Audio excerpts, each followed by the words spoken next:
முதல் n ஏழு எண்களின் கூடுதல் 253 எனில் n ஈக்குவல் என்னன்னு சொல்லிட்டு கேட்டிருக்காங்க. இயல் எண்களின் கூடுதலுக்கான ஃபார்முலா நமக்கு தெரியும். என்னது? n into n + 1/2.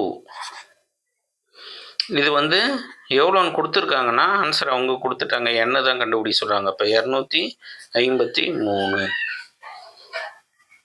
இப்போ என்ன பண்ணலாம், நம்ம இந்த 2 அந்தாண்ட அனுப்பிடலாம். அப்போ n இன்ட்டு n + 1, இது 2 எடுத்து அந்தாண்ட அனுப்பி பெருக்கணும்னா என்ன கிடைக்கும்? 2 × 253. அது எவ்வளோ? 506. சரியா? இப்போ என்ன பண்ணலாம், இந்த எண்ணால் நம்ம உள்ளே பெருக்கிக்கலாம். அப்போ n² + n = 506. இப்போ 506 இருந்தால் என்ன கொண்டு வந்துட்டோம்னா நமக்கு என்ன ஆகிடும்? நமக்கு மைனஸ் ஆகிடும். அப்போ n² + n -506 = 0. இப்போ நம்ம இந்த இருபடி சமன்பாட்டுக்கு தீர்வு கண்டுபிடிக்கணும்.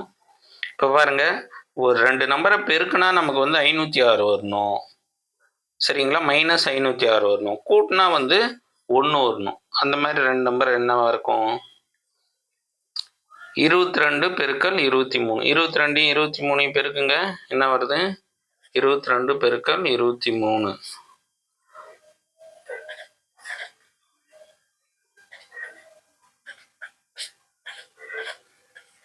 506 வருது.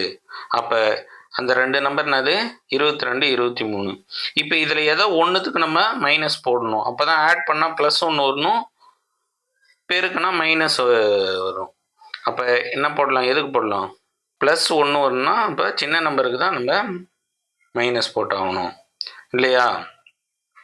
அப்போ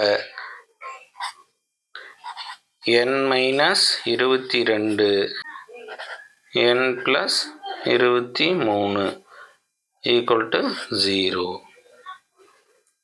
அப்போ என்னோட வேல்யூ என்னது? நம்ம இது மூலிமா என்ன எடுத்துக்கலாம்? நம்ம சின்ன நம்பர் எடுத்துக்கலாம். n = 22. n = என்னது? 22. இப்போ நீங்கள் இதில் போட்டு பாருங்கள், ஆன்சர் செக் பண்ணி பாருங்கள், சரியாக இருக்கும். n மேலே 22. அப்போ என்னது? 22 22 + 1 எவ்வளோ? 23/2, இல்லையா? இப்போ 1 2 11 22. இப்போ 23 11ஆல் பெருக்கி பாருங்கள், 253 சரியாக வருது. அப்போ n = என்னது? 22. தேங்க்யூ. 500இன் 30% 20% என்னன்னு சொல்லிட்டு கேட்டிருக்காங்க. இது ஒன்றும் இல்லை, பார்க்கறதுக்கு தான் நமக்கு அடுத்தடுத்து சதவீதம் நிறையா வரும், இன்னும் வரும். அப்படிலாம் வந்தால் ஒன்றுமே பிரச்சனை இல்லை, சிம்பிளாக முடிச்சிடலாம்.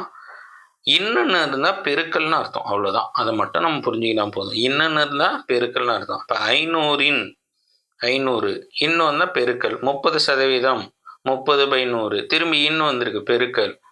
இப்போ 20% 20/100 என்னன்னு கேட்டேன். இதை சிம்பிளிஃபை பண்ணணும். இப்போ இந்த 2 0க்கு 2 0, இந்த 1 0க்கு 1 0, 1 0க்கு 1 0. இப்போ கீழே நம்பர் இல்லை, மேலே பார்த்தீங்கன்னா 3 நம்பர் இருக்குது. இது 3 பெருக்கணும்னா 2 5 10 × 3 30. இவ்வளோதான், சிம்பிள்.